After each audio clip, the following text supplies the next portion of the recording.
Assalamualaikum sahabat semuanya. Semoga senantiasa diberi kesehatan dan kelancaran rizkinya. Amin ya robbal alamin.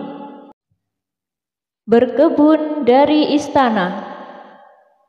Sebagai putra dari mantan kadi, Abu Nawas pun ditunjuk oleh raja menjadi kadi juga menggantikan ayahnya yang telah meninggal dunia. Namun dengan sopan Abu Nawas menolaknya. Meskipun Abu Nawas tidak mau, namun raja tetap gigih dan meminta Abu Nawas untuk menjadi penasehat raja. Akhirnya Abu Nawas menerima tawaran tersebut. Dan karena jabatan baru tersebut, Abu Nawas harus menghabiskan waktu lebih banyak di istana. Karena setiap saat raja membutuhkannya untuk berdiskusi, Abu Nawas ada dan siap. Otomatis waktu bersama dengan istrinya sangat sedikit sekali. Biasanya untuk mengobati rasa rindu, Abu Nawas mengirimkan surat kepada istrinya dan begitu pula sebaliknya. Namun belakangan ini, surat-surat yang akan dikirim rupanya telah dibaca terlebih dahulu oleh pengawal. Bahkan terkadang oleh ketua pengawal raja sendiri. Padahal surat tersebut bersifat privasi. Abu Nawas geram dan menyusun taktik agar si pembaca suratnya jera. Dan hari yang ditunggu pun telah tiba manakala sang istri menanyakan, "Suamiku, kapan saatnya menanam di kebun kita?" tanya istri. "Istriku sayang, janganlah sekali-kali menanam di kebun kita, karena di situ aku menyimpan rahasia negara," kata Abu Nawas.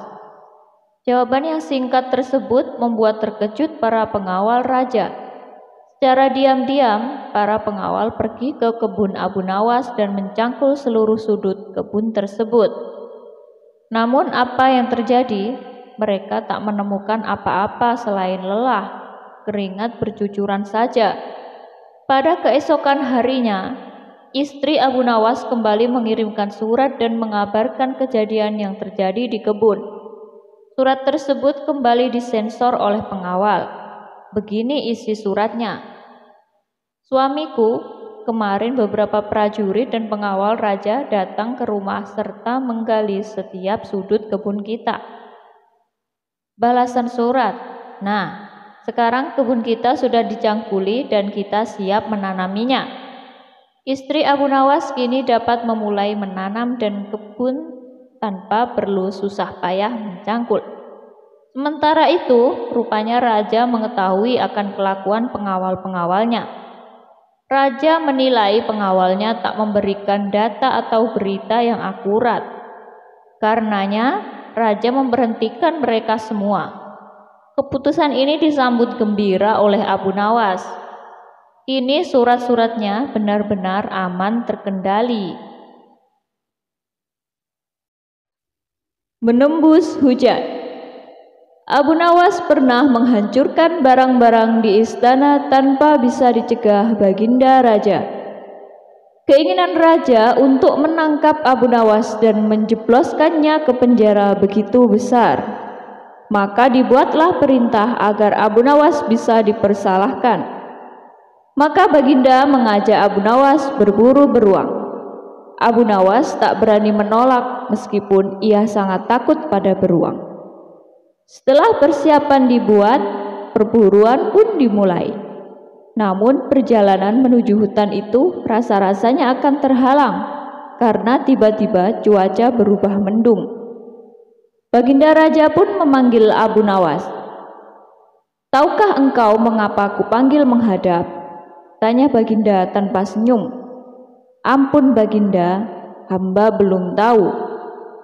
Sebentar lagi akan turun hujan, tapi hutan masih jauh. Apapun yang terjadi, nanti saat tiba waktunya santap siang, kita harus berkumpul di peristirahatanku. Nah, demi kelancaran perjalanan, sekarang kita berpencar. Ingat, jangan sampai menghadiri santap siang dengan baju basah." Karena Raja Harun sengaja menjebak Abu Nawas, maka ia diberi kuda yang lamban. Sementara rombongan lainnya masing-masing menerima kuda yang sigap dan kuat. Maka seluruh rombongan pun mulai bergerak. Tak lama setelah rombongan berangkat, tiba-tiba turun hujan. Baginda dan rombongannya segera memacu kuda menuju tempat perlindungan terdekat. Meski kuda mereka lari secepat angin, nyatanya mereka semua tetap basah kuyup. Ketika waktu santap siang tiba, Baginda pun segera menuju tempat peristirahatan dengan baju basahnya. Sebelum baju Baginda dan para pengawalnya mengering, tiba-tiba Abu Nawas datang menyusul dengan kudanya. Baju Abu Nawas tak tampak basah, padahal kuda-kuda tercepat pun tak bisa menghindari hujan sederas itu. Raja Harun pun dibuat makin penasaran.